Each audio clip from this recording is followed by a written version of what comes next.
So in last week's video, I exposed this extremely top secret and affordable color film that you can buy at Ollie's bargain outlet. And I thought, how cool would it be to try and shoot a roll of this film inside the store it was bought in, with the subject being the store itself. So I grabbed a roll out of one of the Ollie's on cameras and threw it in my Olympus point and shoot. I'll make a video dedicated to this camera one day. I kinda have a love-hate relationship with this thing. I think, but I'm not 100% sure, that when you use film that doesn't have a DX code in this camera, it defaults to 100 ISO, which would be perfectly fine for this film in daylight, but not really indoors. Since pulling a roll of film out of one of these on cameras is like opening a video game loot box, I was hoping I would get some rare 500T, but after developing it, it turns out the film was the typical, common 250D. I took a few shots outside, and man, 250D is so good for golden hour and sunsets. Look at these purple skies. I drove down to this Ollie's location to see if they too had the on cameras in stock, which of course they did. Sadly, a lot of my shots on this roll are super blurry because this camera doesn't have the largest aperture, so the light just wasn't there. Still, tell me, this isn't a total vibe, bro. People on Instagram love it, trust me. I really love hanging out in parking lots and watching the sunset.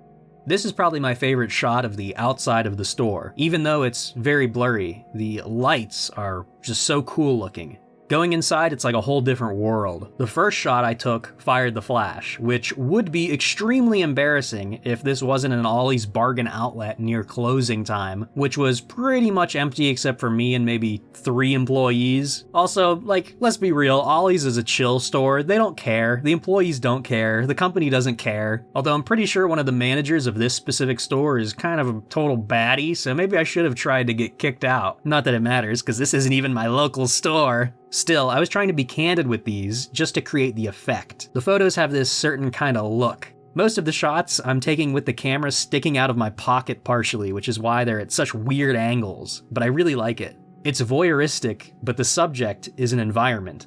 Inside the store, the lighting is also very different. The shots in here demonstrate how 250D is far less sensitive to artificial light, so even though the camera is exposing as it should, it's absorbing less light, which gives all of these photos a really cool and dark look. It's almost like I'm in the store after hours with most of the lights out. But nope, all the lights are on, and in real life it's perfectly bright. Just the film itself can't see this kind of light as well as we can, so it appears darker, giving these this extremely eerie greenish look that I'm really into. It's like I'm in an abandoned building with everything still on the shelves.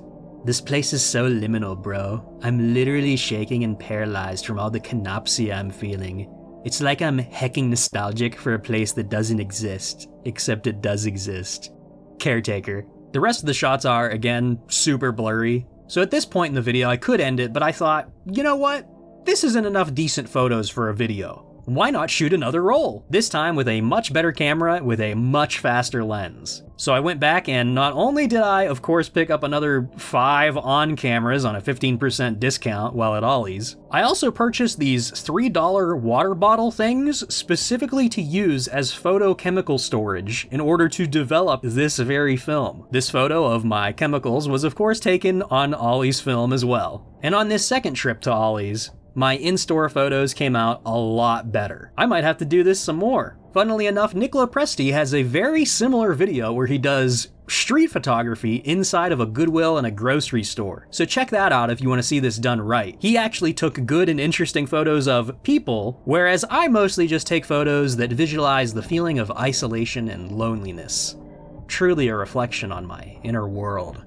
I'm just so misunderstood and artistic. In reality though, it was very difficult to take this style of photo on the second attempt because the store was packed. Like, I've never seen an Ollie's with this many people in it. But I still managed to capture the same kind of dystopian, empty feel of the first set, but the store was by no means empty. Which made it all the more fun since I was walking around with a big camera in my hand, shooting photos like I'm on a stealth mission trying to stay out of the vision cone of the guards and cameras in a video game. I of course still missed focus on some shots. Unavoidable, really. This is probably my favorite shot of the set. The extreme halation, the color of the light, the red metal and the weird stacked carpets.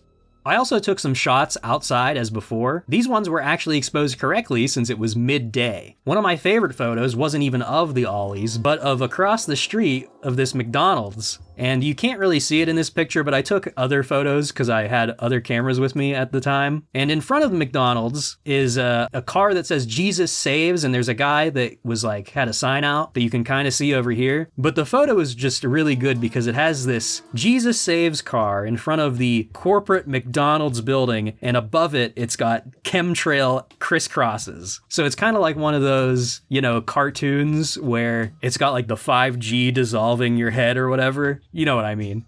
I also went around back and captured this absolute beauty. This lone shopping cart behind the Ollies really speaks to the isolation of modern life. It's truly inspiring. But yeah, like that's pretty much it. I mean, there's a few more photos in the set, but nothing I can actually say anything interesting about. Like, yep, that's a photo. Wow. Nice one. I'll probably post these on my Instagram in the future. Actually, I've posted a lot of the first set on Insta already. My @ is the same as my website, shystudios.us. But if you enjoyed this video, make sure you get subscribed because next week, well, I'll just be uploading some video game gameplay footage, and the week after that too. No more photography videos till 2026. This is the last one of the year. But let me tell you, I have a lot in the works, so leave a comment, press the like button, join channel members, and get subscribed because I'll be back next time with I guess it's not really a new video because it's just old gameplay footage, whatever. This one's actually gonna be good and funny. Watch it. It's the only one in the series that's worth watching.